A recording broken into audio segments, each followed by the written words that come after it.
Kangorizina saka ikeba zvakafanira nasi kufundisa vafu wopira muservice nasi pamunoona kona leadership ai chii chingaitika moza pamwasungwa yanobve anditi mangosara mega muapa dzimwe dzokwako azhinji ndikufundisa vari paridza nditi kana kuti elder anditi vaikosadei kwananya kuzo ndovasoke papo tinopererwa anditi tinopererwa saka zvavasipo atasikazitangona vasipo chechi haisina leadership mangosara takadaro imwe dzenguva zvotinetse zvinotanga kurema ndopatinoona vanhu vakutanga kufunga zvakawanda kusaka tofamba sei ndanga ndine murume akandiparidzira inini nezvajesu haana kurarama maningi handina kugara naye zvakanyanya akakumidza mwari akamutora nekukasika panguva iyo ndakatakufa ndo pane zvizhinji zvaiti zvakandinesa ndaenda kwaari ndaitisimbisa ubachikristu saka tichakwanisa here kuendera mberi nachikristu asi takaona mwari vachifudza mberi saka tanyenda kutasa pano ndekuti kana Peter achiti akudzoka akuenda kunoraura hope inaza wezvakuti ndakudzoka kunorarama upenyu hwandairarama kare handiti ndo zvaakataura ndo zvatinongoreva ndakudzoka kumararamiro angu ekare ndokuda kuti pane zvazvanetsa jesu havasisipo zvakurema Peter atodane zvake uyu ndiye Peter uya akafamba pamusoro pemvura handiti ndiye kweti akaziva zvakawanda about Christ akafamba najesu nguva zhinji jesu akamuratidza zvakawanda akaona akadzidza zvakawanda jesu akatombomubatsira futi akabata hoi dzakawanda kukaira kuna Luke 5 ndozo nyaya ipapa akanobata hoi dzakawanda. The same Peter ndiye uya okuramba jesu 3 times atombotaura kuti hai inini karosvika pakufa handikusiyei asi pazvaka zvarema jesu vasungwa zvino vakasa nerufu ndiye Peter anoramba jesu ndiye zvakari pano ataura pano jesu asisimba akuda ndaakunoraura ndakudzoka kupenyu hwandaimborarama kare inini background yangu chikura takazwa kwamhuri aina mari ati mana matatu anga ari chipostori handina kugara maningi nevabereki panguva iyoyo asi ndakazogara nasisi wangu murume wavo yanga iri nazo saka ndakatanga kubhiliva zvakanyanyisa mune zvoun'anga zvekupira mashaka because that was every weekend tinofanira kutsvaka kunyapira kungwe tichipira midzimu ndo kwanga kwava kurarama kwedu I never thought kuti ndingazokwanisa kurarama futi ndisingapire mudzimu zvasaiti ndakafa ndocheka upenyu hwandaikwanisa kuzorarama nawo ndakakura ndichingobhiliva izvozvo ndasvika paeji yekuti ndakaenda kuchikoro ndatokura ndipandakazoparidzirwawo nezvajesu asi ndagamuchira jesu kudaro hazvina zvakira nyore ndozvakuda muzive vakristu kuti patinotendeuka paya tichigamuchira jesu kristu hausi mutserendeni watinokufudza kuti haza ndatendeuka zvadaita gamuchira jesu no haisirizvo ndopanotanga hondo yacho haditi wozva kuita muhondo zvinonzi handi shoko ramawatatanzi pese paunorarama uchimuka kuseni namata kuna mwari tumwari ndakutanga zvakare ndakatanga zora nhasi ndishongedzei nenhumbi dzokurwa nemuvengi nokuti ihondo chikisaditi zvatinofunga vanhu zvavanoona kunze uko about zvavanobhiliva ndiyati makristu asiriizvo ndovachiiswa pano chikristu is not an ordinary life yatingafunga zvinorema ini pandakagamuchira jesu ndanga ndine maproblems akasiyana siyana ndakafunga kuti problem yangu yapera but haina kupera ndakatanga pandatakura maproblems akanyanyisa ndakasangana zvakawandisa asi ndakadaro handina kuda kufunga zvokudzoka shure ndakatsungirira ngati no ndingaizotsungirira because munhu akandiparidzira kuti ane zvaakaona haangakotaura kunaka kwamwari ndakuti ndizvionewo saka ndakatsungirira kunamata ndakarwarirwa zvakanyanyisa ndakasangana nematambudziko akawanda ndiri kubasa handikuda sometimes tinonamata tasvika kunamata kuchetonamata kupira mabasa mwari otipa mabasa toti zvanaka handonyaya yokanakida iye ndakachida basi still ndiri kubasa yako ndakasangana nematambudziko mari inoita mabasa aishaipa mumba maishakwa chikafu chokudya asi chisenza vanhu ndaifamba netsoka ini kuno kudistance kwakunana grade kusvika netsoka handinawadaikudza asi pabasa saka ndizokapinda musituation akadaro ungabhilivha nekuna mwari kuna mati kwakanaka here ndopatinoona mwedu wakuda tifa zokuti no dai pandapinda mudzimba ipaya ndaifamba regai tidzoko mashuti but hazvina kunaka kuti munhu wapinda muna kristu wanzwa kunaka kwaMwari, washandira Mwari, zvofamba, wosangana nematambudziko otaiona kudzoka mashure asirizvo. Chinoita kuti zvinhu zvizotiremera patitagamuchira Jesu, chekuti tinoramba tiri panzvimbo 1. Hatikwanisi kutora decision to take another step. Handiti? Hapana Peter nevamwe vake vatodza Mwari varidzi weroho. Ndiyo yanga iri basa ravo, hazvina kuti pakuraura hoyo. Asi ava pavakaonekwa ndo basa rakati basa ravo handiri, asi Jesu akati ndakuchinjai nezvezvo. Hamusi vabati wehowe, mavabati vevanhu. Tiona pano Peter asiya basa rake raifanira kuita. Kudzoka shure kuti ndakufanira kurarama upenyu hwangu hwekare kune maifesi pane zvamusangana nazvo. Akanoraura, akadzibata. From the scriptures dzataverenga apa ichishoma idzodzo, havana kubata ndicho. Asi iye ndakatoti akati basa rawo aitoza zvese ndorauwa sei, asi havana kubata. Svikana Jesu atozouya akavabvunza kuti mabata ndikanzi hatina. Jesu ndobva azovabatsira. Kandai uko kubariwo. Handiti. Saka kana pfungwa idzo dzikauya dzingakuomera Kristu, never think of going back. Nokuti mararamiro akaita kudhara yaya kwadzoka nyika hauchanozvikwanisi, zvakatochinja. Kwani mararamiro kuti haukwani. Saka zviri nani kuti uri muchikristu kuremera uri muchikristu imomo wotsungirira. Handiti? Chikristu chinoda kusungirira. Nokuti Mwari vanenge vakavimbisa. Handiti? Kana Mwari vakavimbisa, Mwari vanoda kumirira. Nyaya yekusamirira ndiyo inotopinda matambudziko, totoma decision asiriwo nokuti atadza kumirira. Handiti? Vanhu vakaprofesa, ndingoona kuti vanhu vari papa, my elders here. Ndakakusvika bheni zvavo zvakatondoomera, vakaengeja vanhu.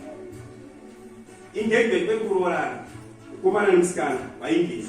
Ndokwazvati about 7 years. Ini chaindinetsa chavo vari kuengeja, but hapana kana saini yemari. Hapana mara so stress kuti vakuengeja izvi vacharoorana rini. Mukomana akaenda kuchikoro, musikana aisedzwa. Zvava zvakarema ipapo. Hapana tisingatarisiwe kuti pangaitsoka ukaroorana nemai manje. Asi vakaengeja ndichi. Amai ava vaitoenda kuchikoro college. Vachinobatsirawo mukomana wavo kumuendesawo grocery and so on. Chakaita kuti vakwanise kumirira ndechekuti Jeremiah promised, he promised me achandiroora. Then she waited. And he said to my wife, I want to be pamusoro that relationship. Isusu muchurch, leadership church, kwedu. Vakasvika pakupambira kuti atichabvumire my engagement. Because engagement church yatakaona ichibudira ndeyawo church. Vakapedza those 7 years vakaroorana vakachata. Asi vamwe vese vaiti vakaengeja zvaiparara, vamwe vaimikisana, vamwe vairambana. Handiko zvona kuti chikristu hachisi nyore. Mwari vanoda chimirire. Kana zvavanenge vativimbisa zvichaizadziswa nditi. Zvinokozadzwa kuti iwe ndiwo wamirira. Pese vaitaurwa nyaya dzemaengagement, vangade good example. Vakati tokozo muchato waJeremiah naRoy ndio chero engagement akabudira, mamwe wese don't engage. Ingodanana kana madanana mozokuta makuchata. Bodi zvinozorwadza kuona kuti makazorambana. Yei pakutochita nevakawitnesa kuti vanhu vaengage nditi. Inyaya yekusamirira.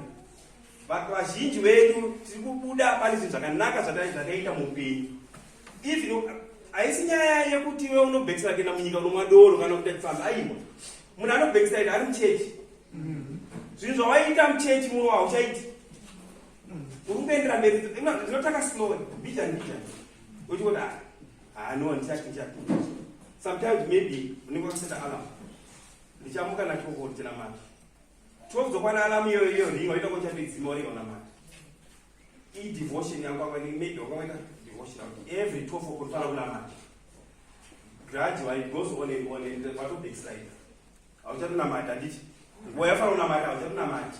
Watosiyana nazo, wadzoka nyaya yekudhare kurara.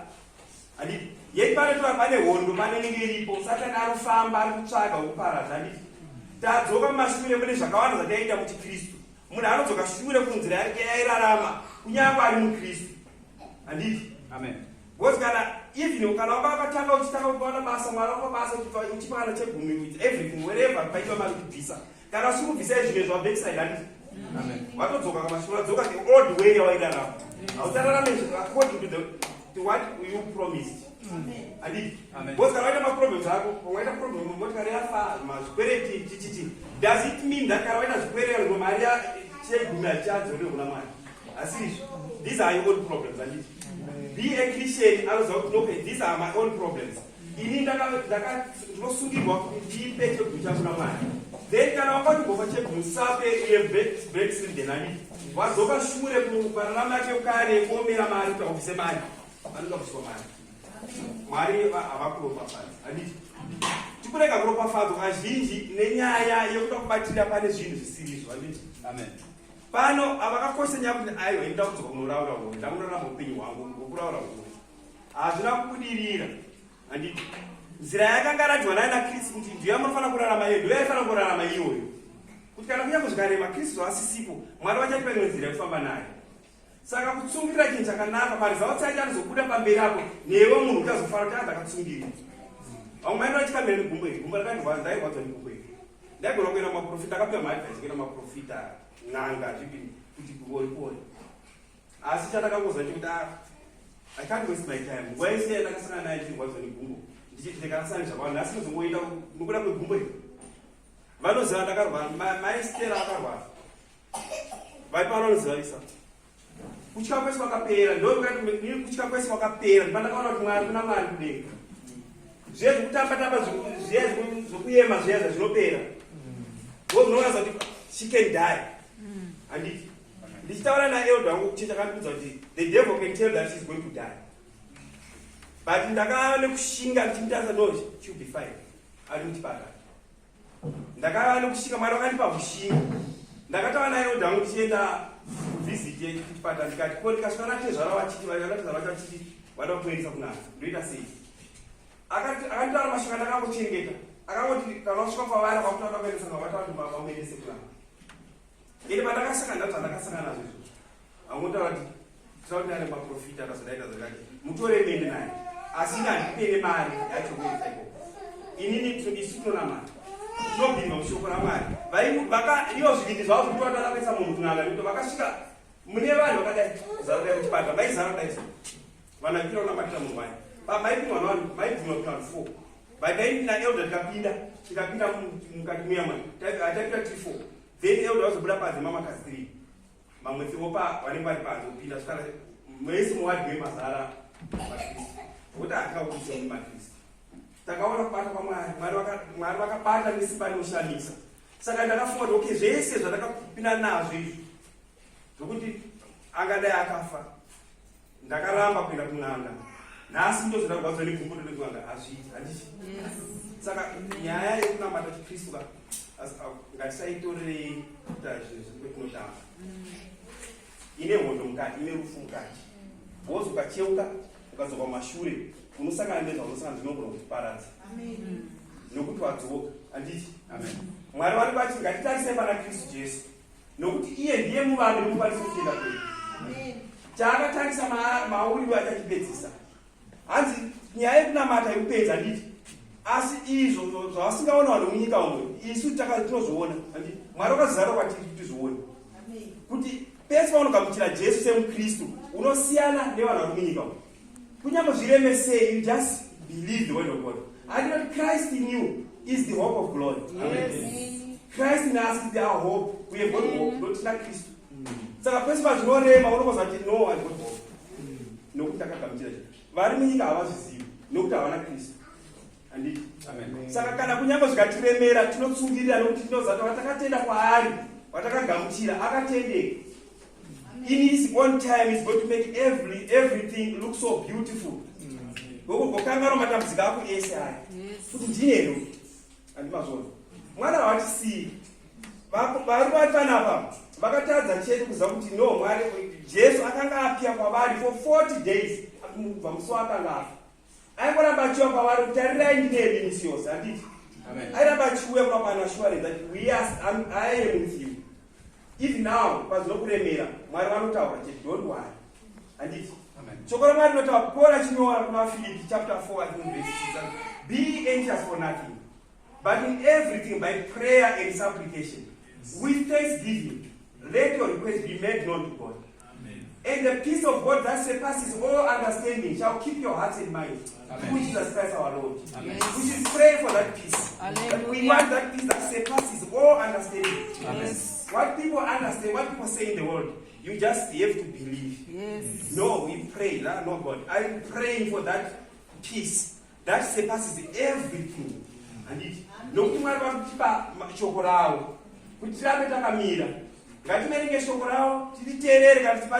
Then we can be strong.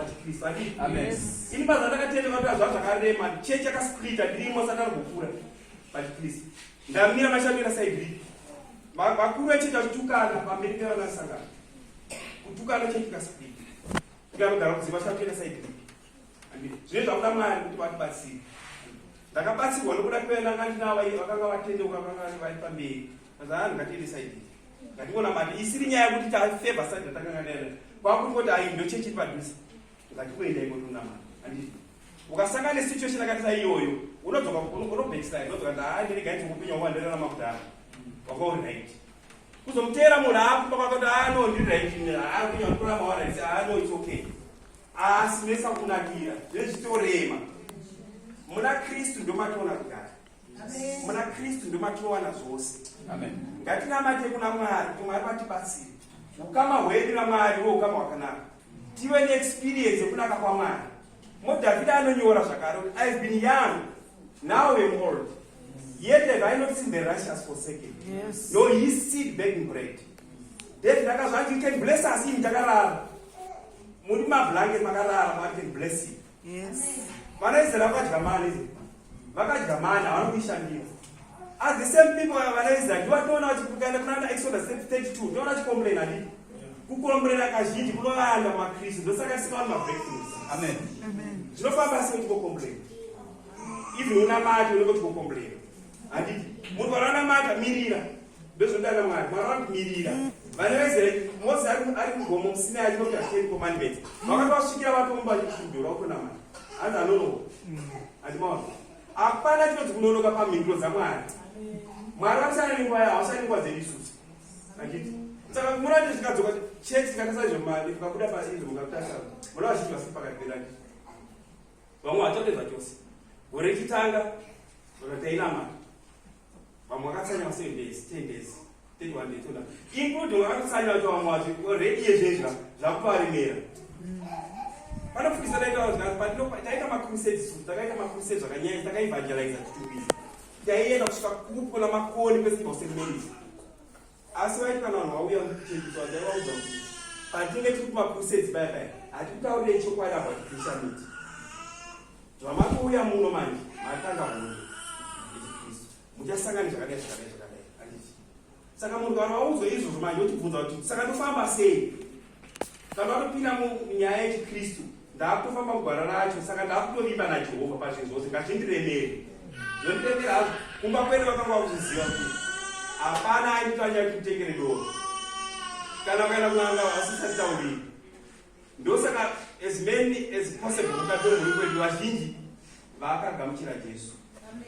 Inyaya yekuti takataura chokwadi kuti no indakataura chokwadi inini zvandaona mupakunamata ndaona kunaka kwamwari ngazviremera n'anga panenge n'anga ikaklema kati indakamba basa ndikati no pandakazotendeuka ndakatarasa mushonga takapinda n'anga aikandiasikaza ndakaenda kun'anga ndakatemerwa nyora hapana yasakachakatari kun'anga ndakaita zvisi musa ndakagamuchira Jesu ndakatora mishonga ndakapiwa yonse mishonga yekuzora kumeso ndakuti kana mukaenda kun'anga hakuna zviko ndokutori actually kunamata mwari uchenjeri pari kusanamata because vaiti vaonisa zviri foolish. Ndakapiwa kabhodhoro kemafuta unozora unodai vanota kupedza kadai mishonga yo unoshanda but haindachada mwana chakashanda unodzorota wapsata the devil is a liar. Unodzorota wapedza zvoenderana nezvataura rin'anga unotaura ndarota zvakadai kuti mishonga wakana kushandisa but it never worked. Ndakagara ndiri rovha ndoenda kubasa ndosvika ndosvika kubasa vandakandibosenda ndamiswa basa ndodzoka kunza no tumbodai tichazodai every Monday ndaienda every Monday ndinobvunza but pandakagamuchira Jesu ndopava kuti mwari vanobata nenzira inoshamisa. Pandakagamuchira Jesu ndakadzoka that same person pandaisoenda kwezvo asi pandakambosvika kuti ndachikutsvaga kwakupi pandaenda kwezvemanje saka musanyeperwa mvura dzemiteuro mishonga hazvishandi akazvishandisa mune simba muropa rajesu amen nhasi vatakatenda kwaari ane masimba ose kana uchinge zvakuremera wadzoka shure usaruza tariro nokuti mwari vane hanya newe Peter nevamwe vake vatangwa pano vadzoka shure to their old way of living. Mwari haana kuvarasa. Jesu akavatsvaka akavaona handiti akavatora akaona nyaya hombe ibara ndokuti vane nzara handiti bozi vakachirava usingesa vanobata Jesu vatikandirai kumubati vavarikuudza vanhu pano iye ndakataka kuvagadzira breakfast vasvika vazvibvunza nedzimwe dzamunadzo vavagadzirira ndobvavacho vagutazve Jesu ndopata kubvunza kuti Peter ukaenda naye peri ndopata kubvunza kuti unodida here Peter handiti Peter akana problem dzake akane zvakawanda zvaakamba kuine zake Peter but Mwari Jesu aida kumuprepare to be a leader. Amen. Ndiye akaramba aJesu 3 times yokosera chema apa zvina aramba futi Jesu.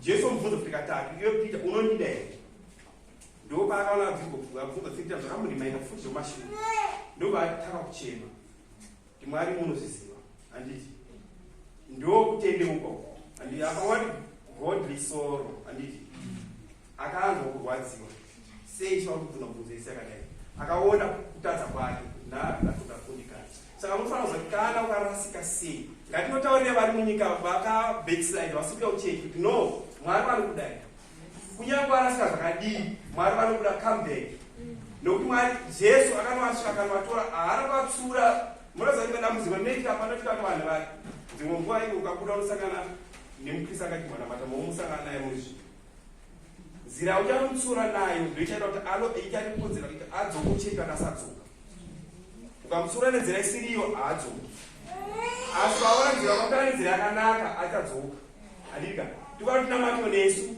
uchenjeri handiti sehwakristu Jesu kuti akaona kuti vanhu ava vafrustrate vashungurudzwa vari kuda kubata hove havabatsira kubata hove ndopaakavatora ndobvaavadzoreredza handiti akaita reinstate them kuti no chiita basa iwe Peter chengeta makwai yangu haana kudai zvadakuona kuti wakadzoka mashure hachada kukuona hauchada kutunga mete changu ndatokubvisa nditi asi Jesu akatora vamubvunza mubvunzo iya naiye akanzwa mhosva kuti no nina handangadatatsa handiti saka kana ukaona waiti wanyasha naMwari wadzoka shure especially sometimes kana muri kuno muchechi ukaona waita mwedzi 1 wajamba unopisa tebhuri ziva futi nemwedzi unoteracho ucharegedza nokuti Satani zvaanoda izvozvo watoregedza then the following month you won't make it